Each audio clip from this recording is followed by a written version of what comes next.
Hi guys, welcome back to another Transformers toy review. This time we're having a look at Mastermind Creations Stray.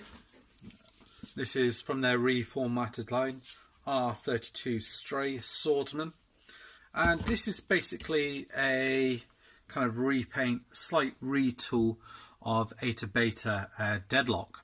So following on from the character's origins and everything, the character changing from Deadlock to Drift, we get kind of this figure in a white colour scheme as, I guess, almost like an Autobot.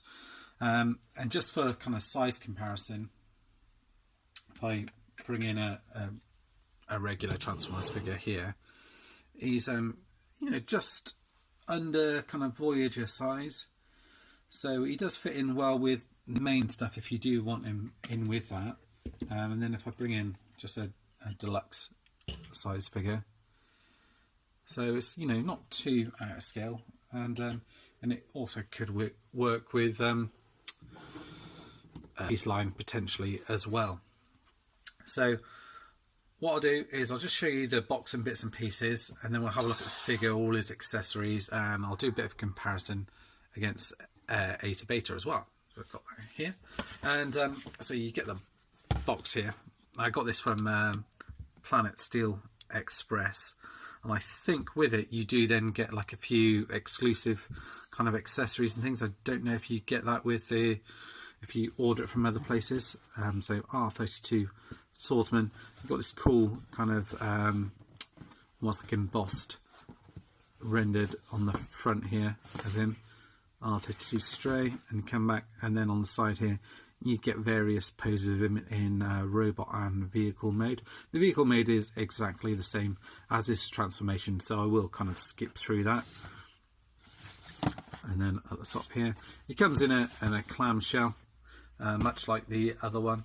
You do get his instruction booklet stroke comic. So on this side you go through and it says Stray reformatted, open it up, and it just goes through the instructions one by one and just shows you some unused kind of concept art for the figure and things like that. So that's all on there. And then come around to this side here, and you've got the third part of the comic, the Chimera Stone, story by Marty McPrime. And yeah, it's pretty cool artwork in here, and it's a pretty nice story. It's all done well. Brainstorm's featured in there. They kind of make out the swords to be kind of time swords, which Brainstorm's been working on, and you kind of get this cool kind of cape thing, which we've seen in the IDW storyline. Also brings in the kind of, what would you call them, the Pretenders Monstructor and things like that, so you've got that in there as well. So it's a cool little story, well worth a read. If I bring in the figure here himself, so in terms of differences, I'll just bring in Eta Beta here, and you can see first off you've got a different head sculpt. The front here is moulded differently, as are all these pieces, but I think all the rest is pretty much the same, like the legs and everything else like that. All the engineering for transformation and things like that is the same. So it's mainly the chest panel, the face.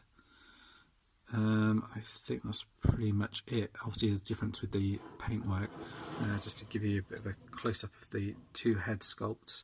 And this one's a little bit more kind of refined and smaller, whereas this one, the head on the other one, just kind of come out a little bit kind of more bulky. Weapons that you've had with this, guys, you had this kind of exclusive gun, as also the regular release gun on the back, and he had two swords with him as well, which are kind of done in this kind of got like a metallic paint sort of finish. With Drift or Stray, you get these two swords, which are painted in kind of chrome paint with red paint in here. He holds them in his hands just fine, and he can slot them down in his kind of sheath here as well, just down to the side. Where's the other one? Like that. You get a longer sword with him as well, which looks as if you just have to plug it in. It looks like it's the slightly different coloured version, the one that you get with Wing. Again, chrome paint in here and red paint on here, and he can hold that in his hand, or I think he can store it on the back there as well. I'll just double check on that, but he can hold it in his hand. And he also comes with 2 translucent red swords, which I think are exclusives because they come out of the box, so they don't actually come packaged in with the box itself. And then you get these cool kind of fabric cloths here, which have got, I'll move him out of the way. So they've got, they're all kind of frayed on this side here, and there's almost like 2 layers to it in here. So it gives that kind of weathered look. So again, like 2 layers through here. Oh, there's kids playing outside. And you've got wire that runs through this seam here, which you can bend and move to your own liking. The hole in here does look too small, but it does actually fit over the head. You just have to be careful how you put it on and off.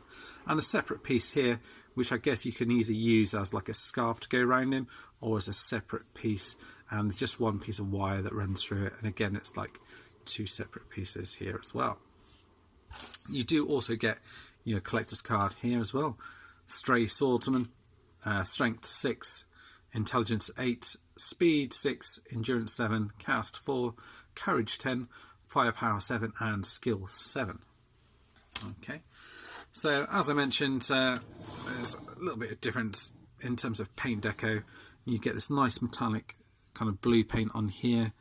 Looks like you get this gold paint in here, which is the same kind of gold that's used on here, down here, here in the legs. Grey paint on the legs here.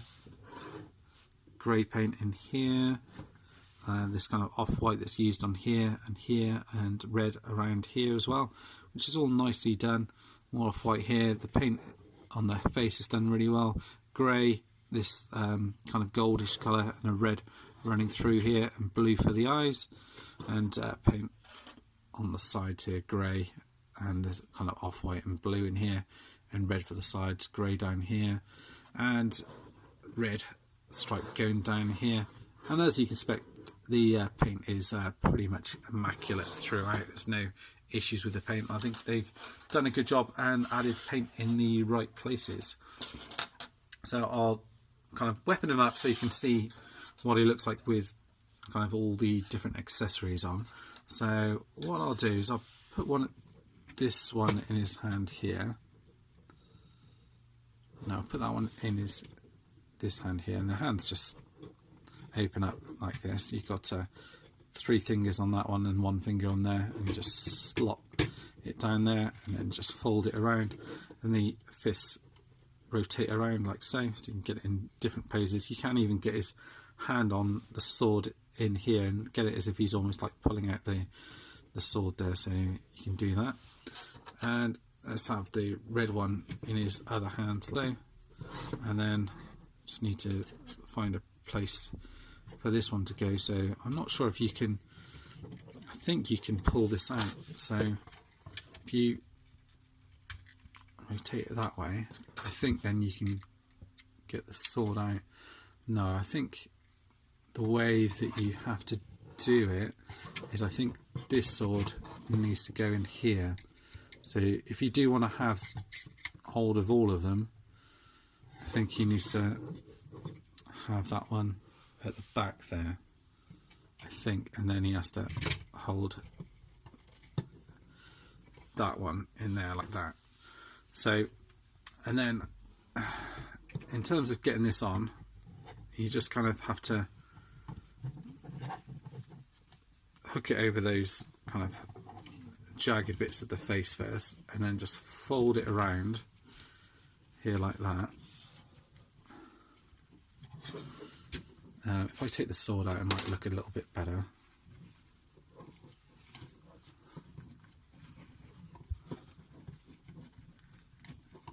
Get over over his face completely like that.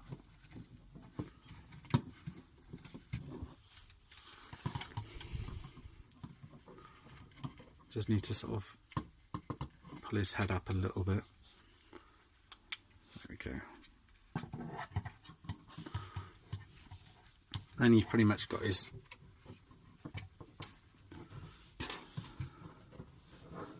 head out of there perfectly like that, and then it's just a case of kind of maneuvering this around how you want it really, so you can have it so it's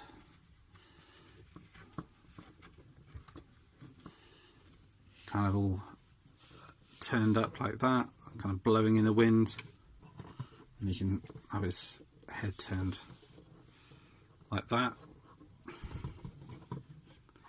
I think it's a really cool accessory to have with it. It's not very often that you get something like this with a toy at this kind of price point. I think it's a really good thing that they've done here. So you can see if we can get the sword up there as well. And then what I tend to do with this one, rather than have it round here, because it's quite tight around his neck, is I tend to sort of like pop this piece in here, just have it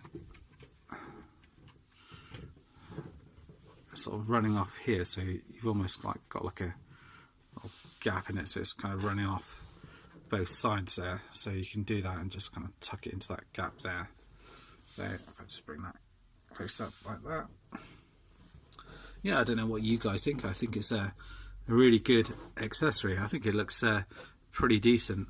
It would look even better if maybe his head was there was a little bit more of a neckiness on the head, just to kind of rotate around. But I mean, you can have it completely windswept to one side if you wish to. It's just a case of kind of maneuvering it around. You do kind of, it's a little bit more tricky to do on camera, because you do really need kind of the two hands on it just to kind of get it in place.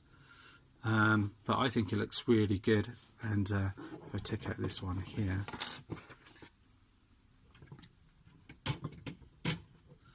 got both swords in there then.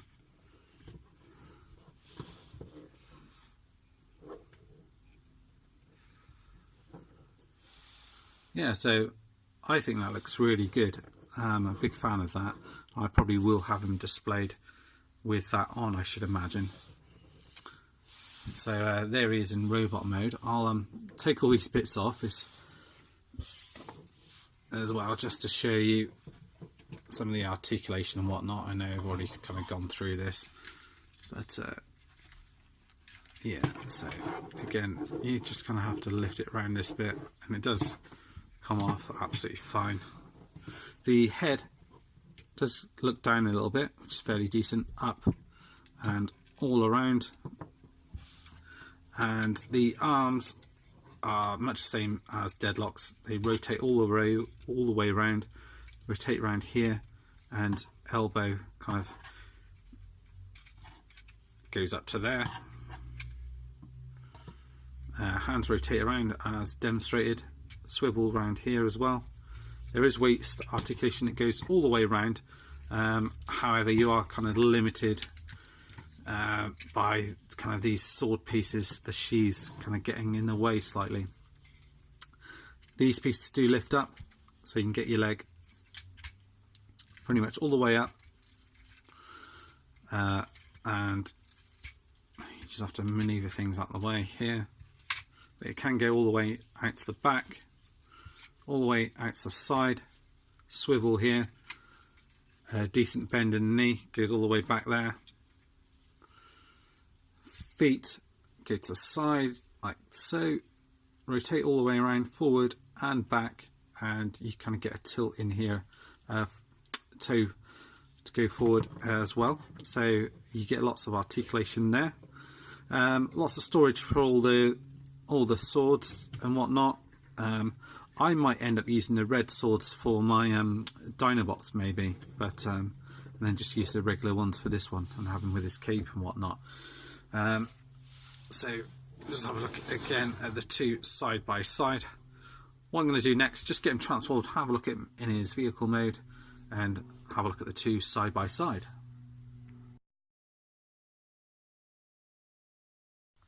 Right, here we are. We've got both of them in their vehicle mode, and yeah, obviously the main differences are that little bit of tooling I mentioned about in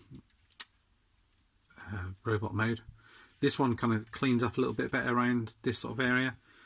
I think it looks better actually in the white, but it's still very cool. This one's still very cool, but this is definitely drift. Really well done. Love the red stripes that go down the side. Very Cybertronian looking drift. And there's lots of paint detailing on them. Red going down here. That paint which I mentioned, the off-white, it runs throughout. The navy blue, which is done nicely, as is the grey.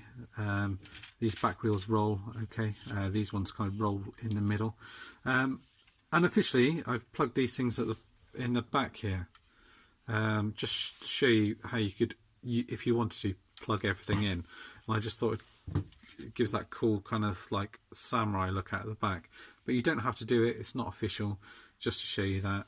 And obviously all the weapons store away on this one. Okay, the only thing you don't is the gun on here, but if you wanted to, you could always put that on drift here, and the red kind of suits him quite nicely, so I think that would work quite well. And the cockpit on this one is kind of translucent, almost like a dark grey, whereas this one's red on this one here, so slightly differences with that, but it's all the same moulding.